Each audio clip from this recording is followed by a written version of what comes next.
तो बच्चों, आज हम आप लोगों को वर्ग 5 के हिंदी के किताब से कविता का कमाल पाठ को पढ़ाने जा रहे हैं। तो चलिए हम पढ़ते हैं कविता का कमाल। तो चलिए बच्चों, हम आज वर्ग 5 के हिंदी विषय से कविता का कमाल पाठ पढ़ाने जा रहे हैं और ध्यान से सुनिए। कह रहा है कि बहुत पुरानी बात है, मदन नाम का एक लड़का था, विधवा माँ के साथ गांव में रहता था। माँ बेटा बहुत गरीब थे, उनके पास कमाई का कोई दूसरा साधन नहीं था। फिर भी मदन दिन भर खेल कूद ही समय व्यतीत करता था। तंग आकर उसकी माँ ने एक दिन कहा कि अब मैं तुझे बैठाकर नहीं खिला सकती हूँ, जा कुछ पैसे कमाकर ला। मदन घर से निकल पड़ा। वह गहरी सोच में डूबा था कि क्या करें, कैसे कमाएं पैसे। अचानक उसे एक डुगडुगी पीटने की आवाज़ सुनाई पड़ी। जैसा कि आप लोग बच्चों चित्र में देख रहे हैं कि डुगडुगी पीटने वाला नगाड़े पर डुगडुगी पीटकर माने सूचना दे रहा था। क्या सूचना दे रहा था? सुनो सुनो, राज दरबार में कवि सम्मेलन हो रहा है, सबसे अच्छी कविता सुनाने वाले को 100 असरफियाँ इनाम में मिलेंगी। मदन चौकन्ना हो गया। 100 असरफियाँ, यह तो बना बनाया मौका था। मदन राजमहल की ओर चल पड़ा। चलते चलते वह सोच रहा था कि उसने कभी कविता तो रची नहीं थी, क्या सुनाएगा वहाँ पहुँचकर। लेकिन वह मस्त स्वभाव का था, इसलिए अपनी गर्दन को झटकते हुए बोला कि चलो चलते चलते ही कविता बना लेंगे। मदन थोड़ी दूर ही आगे गया होगा कि देखा कि एक कुत्ता है जो कि ज़मीन को खोद रहा था। तो उसने वह पहली कविता की पंक्ति बनाई कि खुदुर खुदुर का खोदत है।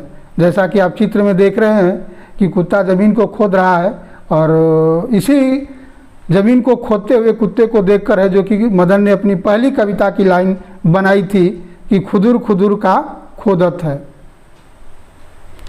तो बच्चों, वहाँ से पहली पंक्ति बनाने के बाद जो वही है जो कि मदन आगे बढ़ता है तो एक तालाब के किनारे एक भैंस है जो कि पानी पी रही थी। उसे देखकर मदन ने कविता की दूसरी लाइन रची कि सुरूर सुरूर का पीवत है। और वह पहली कविता की लाइन और दूसरी लाइन है जो कि पहली कविता की लाइन जो थी खुदुर खुदुर का खोदत है और दूसरी लाइन थी सुरूर सुरूर का पीवत है। फिर वहाँ से आगे बढ़ता है तो एक चिड़िया है जो कि डाल पर बैठी हुई है और वह पत्तों के बीच से झांक रही थी। उसको देखकर मदन ने कहा कि हम देखत है, तू का झांकत है, हम देखत है। यह है जो कि कविता की तीसरी लाइन रचा। मदन है जो कि पेड़ पर बैठी चिड़िया जो पत्ते के बीच से झांक रही थी उसको देखकर वही चीज़ वह तीसरी लाइन बनाई कि ताक झांक का खोजत है, हम देखत है, हम जानत है, तू का ढूंढत है।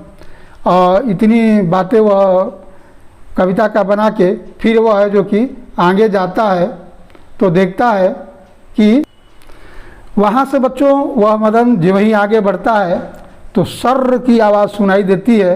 तो मदन देखता है कि एक सांप है जो कि आगे से निकल रहा था और वह इसको देखकर है जो कि एक सरक सरक कहाँ भागत है।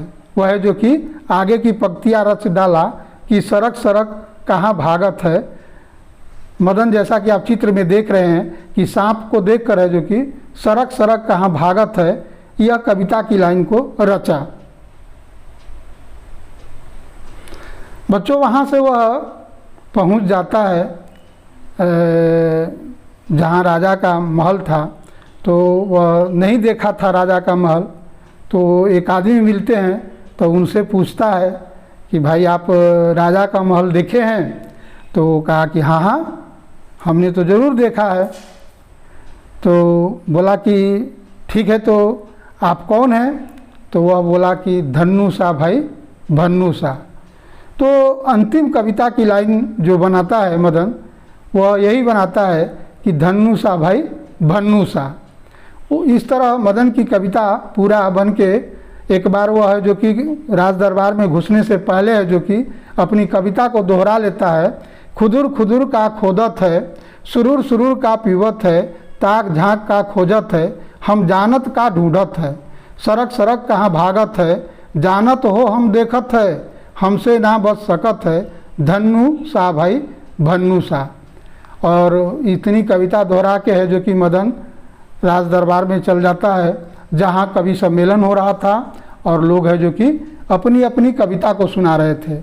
मदन भी अपनी बारी आई तो कविता को सुनाता है और सभी लोग चुपचाप होकर उसकी कविता को सुन रहे थे, एक दूसरे को ताक झाँक कर रहे थे, लेकिन बोल कोई नहीं रहे थे। राजा भी नहीं बोले कि कौन यहाँ मूर्ख बनने जाए कि हमको नहीं समझ में आता हो सकता है किसी को समझ में आ रहा हो। यही बात सारे राज दरबारी भी समझ रहे थे। अंत में है जो कि कविता का सम्मेलन समाप्त होता है, सभी लोग अपने घर जाते हैं, राजा भी जाता है, लेकिन राजा को नींद नहीं आती है। वह उस कविता का अर्थ सोच रहे थे और सोचते सोचते उन्हें, जैसा कि चित्र में आप बच्चों देख रहे हैं कि राजा है जो कि रात में जग के और बेचैन की मुद्रा में है जो कि उस कविता का अर्थ सोच रहे थे। जस्ट उसी समय राजा के दरबार के ही कर्मचारी चोरी करने के नियत से घुसे हुए थे और जे वहीं वो सेंध खोद रहे थे ते वहीं है राजा ने बोल पड़ा मदन की पहली कविता कि खुदुर खुदुर का खोदत है। तो लोगों ने सोचा कि कहीं न कहीं राजा देख रहे हैं। फिर है जो कि उन्होंने लोगों को गला सूख गया तो पानी पीना शुरू किए। तो जे वहीं पानी पी रहे थे तो राजा है जो कि दूसरी लाइन बोल पड़े, सुरूर सुरूर का पीवत है। तो उन लोगों को ये एहसास हो गया कि कहीं न कहीं हम लोगों को राजा देख रहे हैं।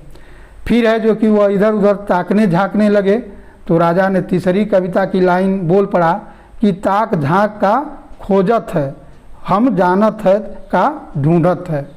तो बच्चों है जो कि वह है जो कि जो भी चोर थे वो समझे कि राजा ने हमको देख लिया और वो भागना शुरू किए। तो जो वहीं भागना शुरू किए तो वहीं राजा ने आगे की कविता की लाइन को बोल पड़ा कि सरक सरक कहाँ भागत है, जानत हो हम देखत है। अब है जो कि उन लोग सोचे कि राजा तो हम लोगों को पहचान लिए और देख लिए, इसलिए है जो कि वह राजा के यहाँ चले गए और गए तो राजा को आगे बोल पड़े, जानत हो हम देखत है, हमसे ना भग सकत है। अब है जो कि अंतिम लाइन जो थी धन्नु सा भाई भन्नु सा, और वही धन्नु सा है जो कि चोरी में संलिप्त था। अब वो है जो कि दोनों हाथ जोड़ के राजा के सामने आया और कहा कि हमसे गलती हो गई महाराज, माफ़ कर दीजिए, आइंदे है जो कि इस तरह का काम हम नहीं करेंगे। राजा है जो कि सुबह राज दरबार में है जो कि मदन को बुलाते हैं और ढेर सारा सोना चांदी इनाम में देते हैं कि तुम्हारे कविता के चलते है जो कि हमारा खजाना लूटने से बच गया। तो बच्चों कहानी यही समाप्त होती है और मदन है जो कि उनके द्वारा दिए गए इनाम को लेकर अपने गांव चला जाता है। तो बच्चों हम अब यही इस कहानी को समाप्त करते हैं और आगे इसका थोड़ा सा प्रश्न उत्तर देख लेते हैं। राजमहल क्या है, इसमें कौन कौन लोग रहते हैं? तो बच्चों राजमहल में है जो कि राजा की रहते हैं, रानी रहती हैं, सेनापति रहते हैं और जो भी लोग राजा के राजमहल के कर्मचारी होते हैं वो सारे लोग रहते हैं, सैनिक रहते हैं।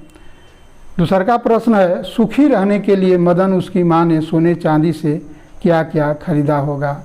तो सुखी रहने के लिए उसकी माँ ने एक घर खरीदा होगा, खाने पीने का सामान खरीदा होगा, कपड़े लत्ते खरीदे होंगे और आगे जो भी उनकी इच्छाएं होंगी वो खरीदे होंगे।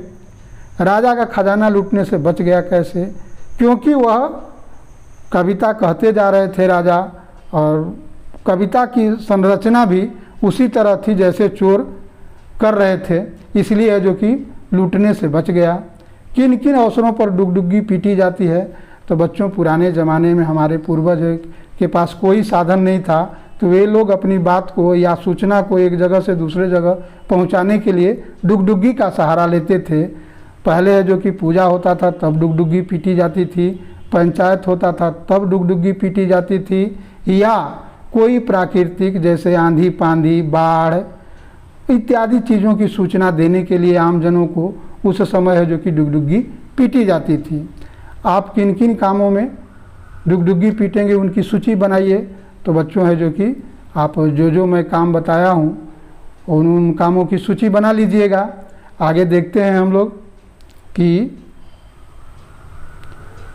कह रहा है कि किसी बात को लोगों तक पहुंचाने के लिए और कौन कौन से तरीके हो सकते हैं। तो आजकल तो बहुत सारे संसाधन हैं जो कि हम अपनी बात को दूसरे के माध्यम से पहुंचा रहे हैं। अखबार था, रेडियो था, टीवी था, मोबाइल था, नेट था। आज बहुत सारे प्लेटफॉर्म हैं, सोशल साइटें हैं जिसके माध्यम से हम अपनी बातों को है जो कि पूरे विश्व के लोगों तक पहुंचा सकते हैं। पहले के ज़माने में लोग एक सीमित दायरे में पहुंचाते थे, आज पूरा समाज है जो कि पूरा विश्व में हम अपनी बात को पहुंचा सकते हैं। इतने संसाधन विकसित हो गए हैं। तो बच्चों इसी के साथ मैं इस पाठ को समाप्त करता हूं और अगले पाठ के लिए तब तक के लिए धन्यवाद।